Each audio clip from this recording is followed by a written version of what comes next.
Thank you for downloading and listening to the 32081. This is Todd, and as a podcast note, after we finished the show, we discovered that the BMX Pros Trick Team was not going to be performing in Nocatee due to weather. However, our interview with Erick Soto was so interesting, and they might be here in 2021 to perform, we decided to keep it just for you. Thank you for listening, and on with the show. Here we are on episode 4 already. This has been a lot of fun, and people say they love the show. 3 shows, and we're already nearing 400 downloads. Do us a favor, please. When you listen to us on Apple Podcasts or other podcasting platforms, be sure to hit the subscribe button, as well as rate our show. This show is going to be great because we have Tim Brack from the Really Good Beer Stop right here in Nocatee. And the owner of the BMX Pros Trick Team will be performing in the 32081 on September 19th. And my friend Hannah from Nocatee Resident Services is back for her monthly visit. All right, family, so I know you're not expecting this. We haven't talked about it. So Derek was actually telling me the other day that we should put something a little bit more fun into the show. So we're going to start with us, and then we're going to ask all of our guests this question. They don't know it's coming. The question is, for this podcast, if you could be a superhero, what superhero would you be? I have a good one. Okay, I would be Deadpool so that I can actually see the movie. What, you don't want to wait until you're, 40? Yeah, I don't want to wait. What about you, Derek? Yeah, I think I'd definitely be the Flash. Just be able to move that fast. It'd be crazy. And especially with the show. Never be late for class. And being able to, in the show, being able to travel through time. That's pretty cool. That'd be kind of cool. What about you, Mom? She's thinking hard over there. I'm thinking Superwoman. I like the boots. Superwoman, huh? Very nice. What about you, Todd? I don't, there's just so many great ones. I think, I'd have to go with Iron Man. No, you know what? I'm going to change that. Iron Man. I would go with Spider-Man because he's sarcastic, gets to use his web. I like it. I was Iron Man. And I'm not other sarcastic, day. am I at all? No. No, not at all. No. So, see, You it's sarcastic? Yeah. Never. All right, so let's go ahead and kick things off with Coach G. He is the head coach of the boys lacrosse team over at Nease High School, and they are holding a fundraiser just up the street at your guys' one of your favorite restaurants, Flats. Ooh, Do you want Flats? Yeah. Love their That's right. queso. So, And Coach, when is that, Dad? it is Wednesday, September 23rd. A portion of the proceeds go back to the Nease Panthers. So let's welcome Coach G to the show. Todd, thank you so much for having us on. Oh, it's our pleasure, and actually, it's just it's actually pure selfishness on my part because I got an email. I found out that Nease Lacrosse is doing a fundraiser over at Tijuana Flats, and I figure I'm going to have you on air. My wife's on the show with me, so now I have an excuse to say, "Hey, we got to go to the Flats for dinner next Wednesday," and then we're going to take it over to the Really Good Beer Stop. So we're going to have a great night, right? So, Coach, can you tell me a little bit about the fundraiser and your partnership with Tijuana Flats and what this means for the Nease Lacrosse team when people come and help support you? Of course. So we are fortunate to have an unbelievable booster club that helps support us as a public school sports program. And on Wednesday, September 23rd from 5 to 8 p.m., the Tijuana Flats over in Nocatee is giving us a percentage of every sale that comes in. So I don't care if you like Nease Lacrosse or not, please say that you're from Nease Lacrosse so that we get that money. And it's takeout, it's in store, it's everything. And we really appreciate them opening up their shop to us, and we get a portion of the total sale. So all that money that we fundraise, like I said, we're a public school team.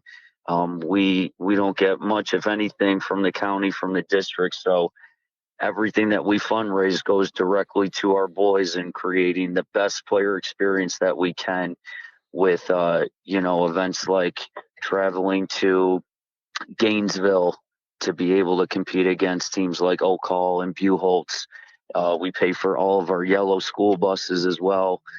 Our money goes to that. We're looking at new uniforms and new some sweet new lids for the boys this year as well. And really, we just try to create the best possible player experience for each of our young men, JV and varsity.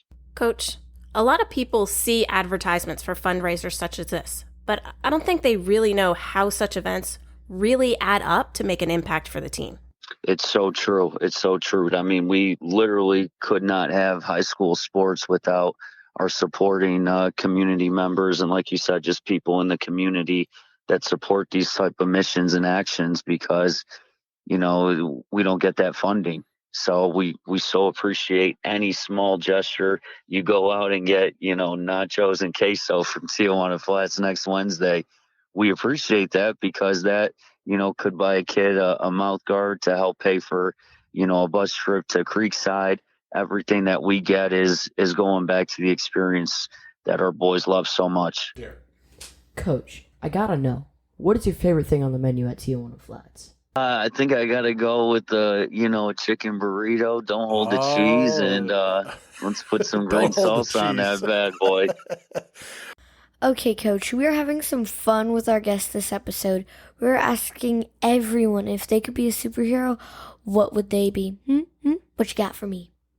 I got to say Dark Knight Batman. Grew up watching those, Christian Bale, just the ultimate Batman and that voice and the good he does in the community. I got to go with my man on that one. Well, awesome, Coach. Listen, we really hope to have you back in the spring when we start talking about the season. Get some people out there to watch it. Get everyone pumped up and ready for Nease Lacrosse. As you know, got a great friend of mine, Dave Pounder. I'm going to miss him because we haven't been in the office. He talks about you all the time. So, Pounder, yeah. So we hope you'll come back and talk to us and give us an update on the season in the spring. We'd absolutely love to. Thank you so much for supporting us and this initiative specifically. Go Nease, baby. I'd like to welcome Tim Brack to the show. And Tim and his wife are the owners of the Really Good Beer Stop. Just opened up here in Nocatee about a month ago. And also they own the one in Jack's Beach. So welcome to the show, Tim. Thank you for having me. Happy to be here.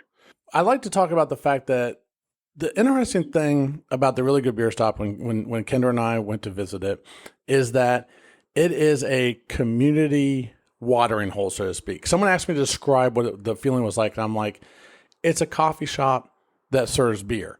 Now, we'll get to the beer, but that seems like a very important thing for a store like yourself to have that kind of vibe because you're not just a place someone's going to go to once on the weekends like some of these big restaurants, but I can see meeting my neighbors up there for maybe a beer on Thursday night before a football game, maybe after work. That's got to be a really good fit. Is that what you were aiming for when you opened up the Really Good Beer Stop here in Nocatee? Yeah, absolutely. And our goal at both locations was to put a community type tap room in that, took the best parts of that community and really just put it into a beer store. So the Jacksonville Beach store is much smaller. And Jacksonville Beach, it almost feels more like a coffee shop vibe, like you mentioned. But when we came down to Nocatee, we said, you know what, it's a bigger community. There's going to be more people that are going to want to partake and have fun with this. And so we almost tripled the size of the store. And then you'll also notice a distinct difference in the feel of the two. One's like a coffee shop vibe. And then the Nocatee store, my wife did a fantastic job of designing it the way that she wanted. So we've got just from what I think is a really cool looking atmosphere that she did a ton of work on to make it that way. So, we like to say that the one in Nocatee has the Really Good Beer Stop beer with a Nocatee vibe. And that was the goal and the intention. And I think we nailed it. You're also very involved in the community, and I was hoping you could speak to that a little bit because I think it's very important for your customers as well as the community to understand how involved you are and how invested you are here. Because, for example, I know that you were very involved with the J Fund at one time, and I believe it was out of the Jack's Beach store, and you've also done some stuff down here in Nocatee as well.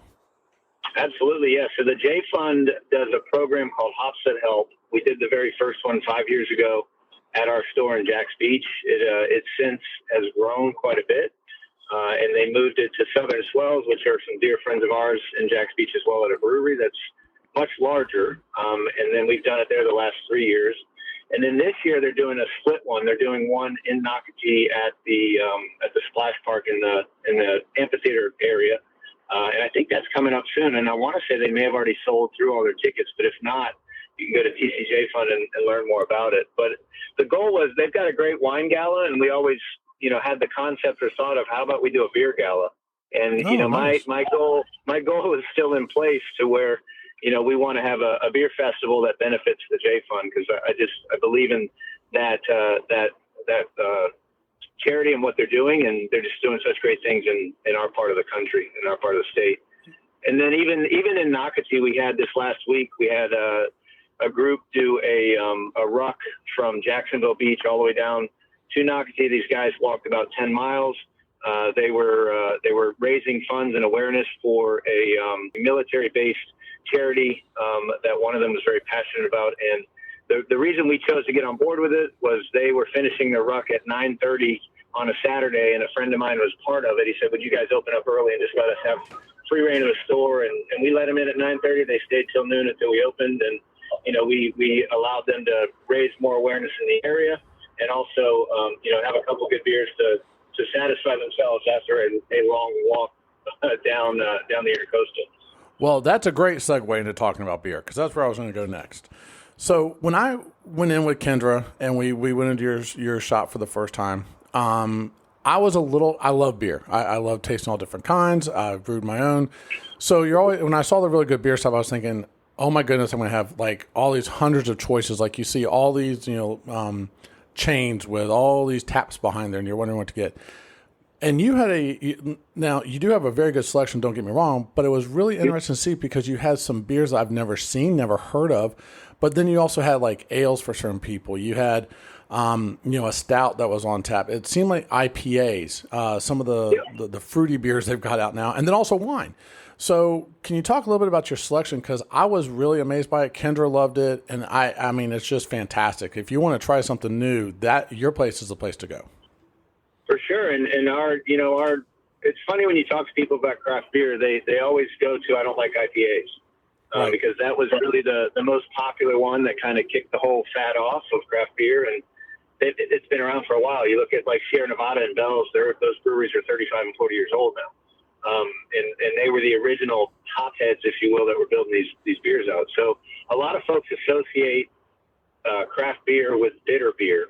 And you remember the Keystone bitter beer face, and it all came from that. That was their way to get against it, or to market against it. But the goal was to have a place where you can come in, and if you like IPAs, yeah, we're gonna have IPAs, but we'll also have 2 stouts on tap. We'll also have 2 lagers on tap, and then we've got some new beers like sours that a lot of folks are really starting to trend towards. And if you've never had a sour, some of them can taste like a Jolly Rancher, and some of them can taste like a Warhead. It all just depends which one. And if you ever had one like I have, your back of your jaw is getting a little stiff right now. Yeah, exactly. You start to pucker up a little bit for sure. But my whole goal and our whole goal of this thing was to educate and teach people that craft beer doesn't have to be snooty. It doesn't have to be I know more than you. We wanted it to be a community feel where you come in, and if you drink Budweiser, great. And we've got something that we can match you up with that you would think is just as tasty, if not more. And then that's how you start your journey. Tim, when Todd and I were having a beer up at the Really Good Beer Stop, I happened to notice you walk by. It really seems like you're out in front and engaging with customers and getting to know them. Does that help you at all in deciding what beers to have on tap? Yeah, and you'll notice that there's my wife, Angie, and I in the store quite a bit, and we're going to be very active in trying to get to know as many people as we can in the community. We've also got some other partners that are down this way that live in Coastal Oaks. So we do have a Nocatee contingent that's part of the store that you'll meet there too. It's Bob and Barbara Van Scoy, and you'll get to know them as well. And the intention is for the ownership team to be there and to be out and about in the store and helping. And not only, and a lot of that's us being a brand new place and just getting our employees up to speed, but it's also, we want to create the vibe of when you come in, there's not going to be a ton of empty beer glasses in front of you. It's not going to be, you got to fight through, all this other trash or whatever, or dirty floor to get what you truly want. And, that's, if we can run around and do those types of things, and I can get my steps in on my Fitbit, all the better for everybody involved. So, but yeah, you'll definitely notice us, and please, by all means, don't ever feel crazy saying hey or talking to us. We love being part of the community, and the intention was to build a community feel. And if we can meet as many people as possible down this way, just like we've done in the Jack's Beach store, then it only makes it that much better for everybody that comes in. I'm curious, Tim, if someone came up to you and said, listen, I just want to try something new. I'm not going to tell you that I drink ales or red ales or light beer. I just want to try something. Do you have anything in particular that you would say to someone, say, here, try this, be daring, you'll be glad you tried it? Yeah, I would. My number one question is, what kind of beer do you usually drink? I usually drink a red ale. How about if we use me? Yes. So if you drink a red ale, right now we've got it's called Red Drum. It's from a brewery called Ravenous Pig in Orlando, and it's a red ale, but they add hops to it. They hop it like an IPA. So if you like the red side of it, a lot of people like the red because it's got a caramel note to it. It's got, almost like it's a little bit more of a gritty type taste, and it's not a real clean tasting beer. Some of them can be because they're a little thinner, but most good reds are going to have caramel notes and different toffee and things like that in them. When they hop those things like an IPA, it also gives you some floral notes to it as well. So it just changes the flavor. So if you like reds, I would recommend something like that. But on the flip side, if you like reds and we don't have one on, I would recommend either like a brown ale or we've got a couple lagers on there now, or we've even got IPAs. I love to call them IPAs for people that say they don't like IPAs. And there's a new style called New England style, which is a hazy IPA. And a lot of people don't like IPAs because of two reasons. One is it's either too bitter, or they had one that was old and out of date. And they go out of date, they start to taste more and more bitter. They don't get better with age. It's not wine. And so what our attempt to do is to try to keep fresh beer on all the time. There's a beer called Karate in the Garage, which is a very popular IPA in town. And when people say they don't like IPAs, you give them that. It tastes like grapefruit juice. Wow, I got to try that. Just in the way that they brew the beer. And all these breweries are coming up with these great New England style IPAs, which is what they call them, because the style of beer started up in the Northeast and has, exploded and gone across the country now. All right, Tim. So last question.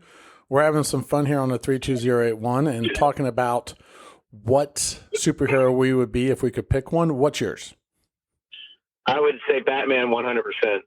He's got all the toys. He's got a butler. He did have a very unfortunate childhood, which I think he's got to come to grips with. Right. But he's definitely one of those guys that I would love to sit and have a beer with, and I wouldn't be afraid of him, burning the place down or lighting it on fire or freezing me, because his superheroes are just toys. Well, maybe one time we'll see a beer on tap at the really good beer stop called the Batman. Maybe. The Batman, yeah. Dark beer, right? And also, I've also been called Brack Man before. Oh. So that starts to take, and I've heard that no before. Oh, so nice. It's all one and the same. But no, I would definitely say Batman, because he's also my kid's favorite, because we joke around like Bat Dad from YouTube quite a bit. So. Well, Tim, I do want to say thank you for joining us. We are very excited for you and Angie. Congratulations on finally opening up here a month ago. Absolutely. We're customers. We're going to be longtime customers. We're probably going to bring our Uno cards and Battleship games to play while we have a couple beers down there. Love the atmosphere. Again, congratulations, and thank you so much for taking time to stop by the 32081. Absolutely. Thank you so much for having me, and I look forward to seeing you guys as well as everybody else from the Nocatee community.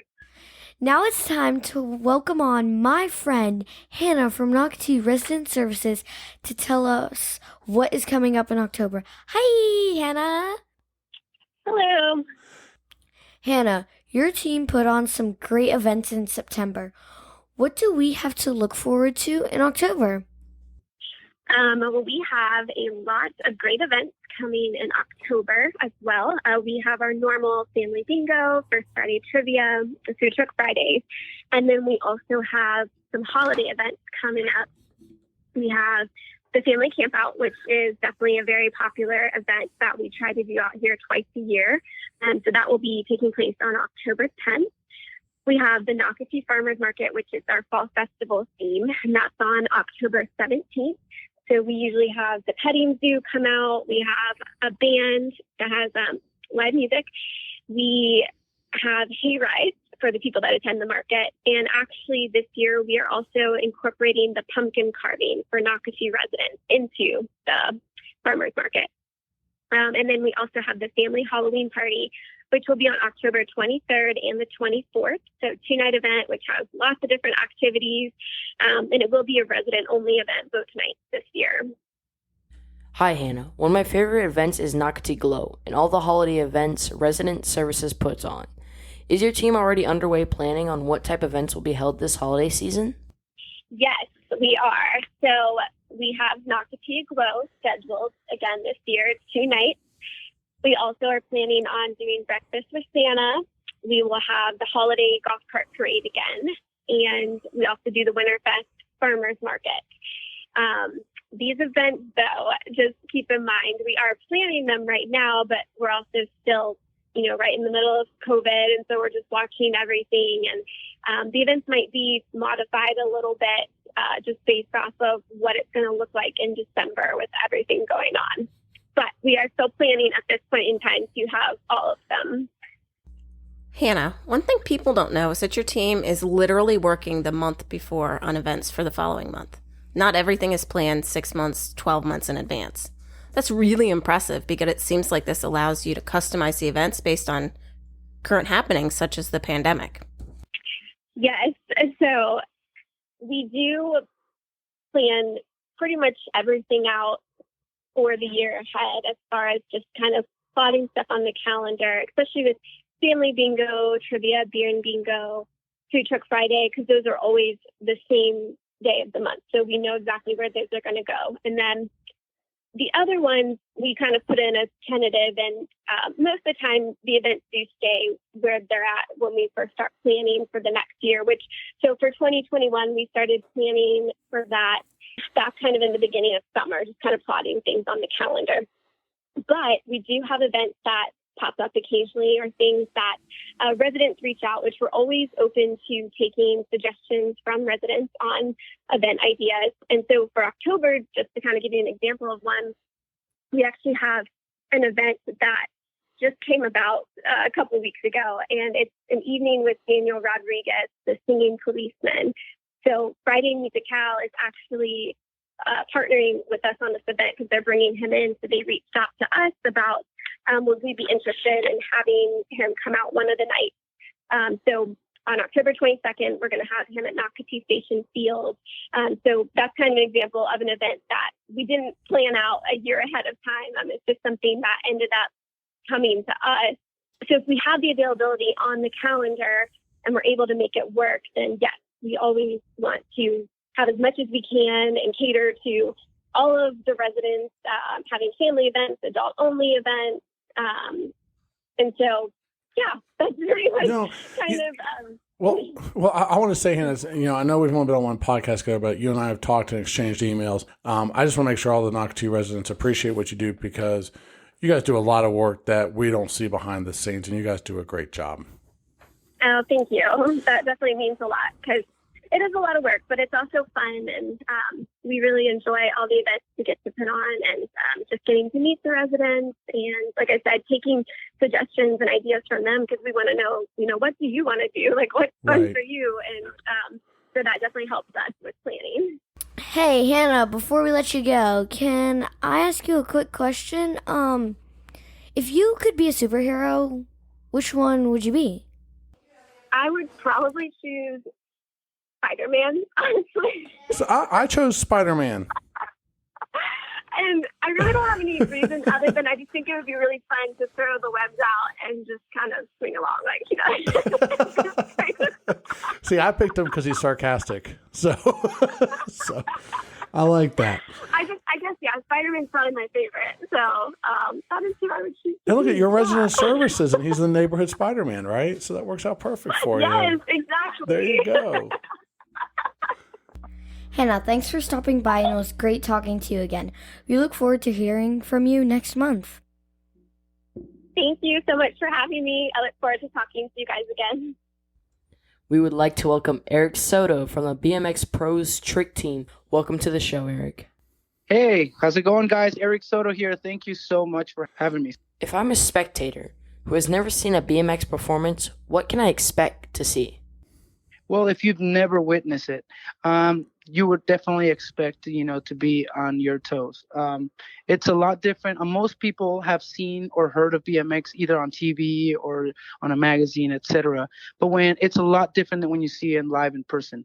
A lot of people, for example, during our shows, we use like a volunteer and we place them on top of the ramp, and sometimes we jump over them and do flips over their heads. Those kind of experiences are once in a lifetime. And it's something that you really have to just watch and see, to see and to believe it. You have to be there yourself to watch it. So anybody has not seen our show and will be there definitely are in for a treat. Hey! Are the bikes the riders use modified specifically for the riders and the tricks they do? Good question. Each rider, we're all different heights and weight, and the bikes do have, it does matter, the dimensions of the bikes and things like that. A lot of people, this is also you have to take into consideration, a lot of people have different styles. So when you see one bike, it might be different than the next guy because one rider can be riding all 4 pegs. Another person could be riding their bikes with no brakes at all. Some people just use pads, elbow pads all the way up, their neck, full face helmets, and some people just use knee pads in an open face helmet. So that just depends on the rider. And the beauty about BMX, and it's called freestyle, is because it really just goes to show you can do it your own way and your own style. So you can see the difference in the riders, especially on the team that will be in Florida. Since you have one rider that's going to be doing all the ground tricks, which he uses a certain bike for that. The ground riders definitely have a different bike than the ramp riders. And the ramp riders, there's 2 different styles there. Rob Nolly is one of the riders. He uses all 4 pegs. This guy can actually ride all the 5 different things with BMX. He can ride half pipe, dirt, street, park, you name it, racing. This guy can do it all. So, yeah, the bikes are different depending on the rider for sure.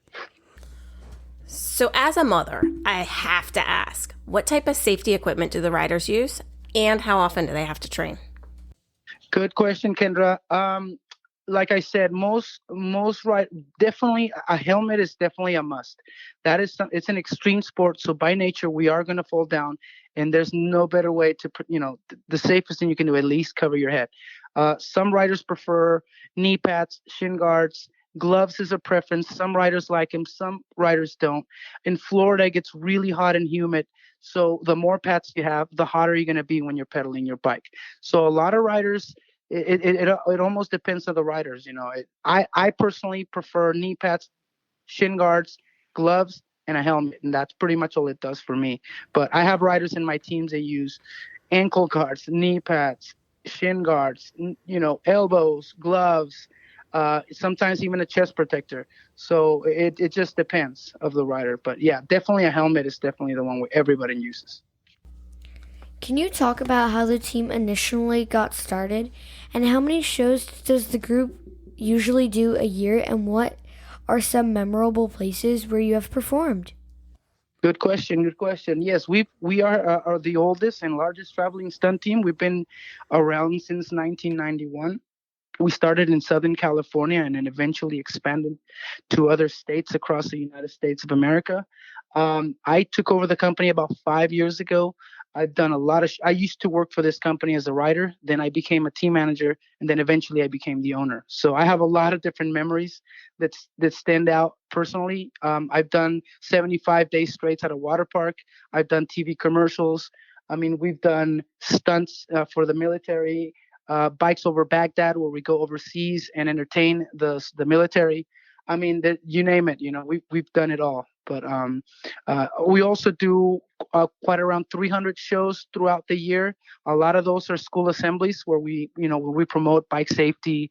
In October, we promote Red Ribbon Week, where we tell the kids, choose a healthy lifestyle, stay away from drugs. Anti-bully campaign, anti-tobacco for middle schools and high schools. So pretty much this is a full-time job, and we do it throughout the whole year.